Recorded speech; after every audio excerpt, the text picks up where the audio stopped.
നിങ്ങളുടെ ഭർത്താവ് കള്ളുകുടിയനോ മോഷ്ടാവോ മറ്റെന്തെങ്കിലും ദുസ്വഭാവമുള്ള വ്യക്തിയാണെന്ന് നിങ്ങൾ സങ്കല്പിക്കുക.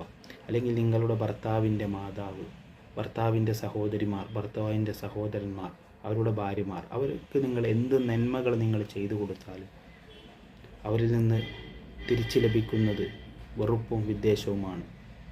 എന്നാൽ നിങ്ങളുടെ ദുനിയാവിലെ സ്വപ്നങ്ങളും മോഹങ്ങളും എല്ലാം നഷ്ടപ്പെട്ടു.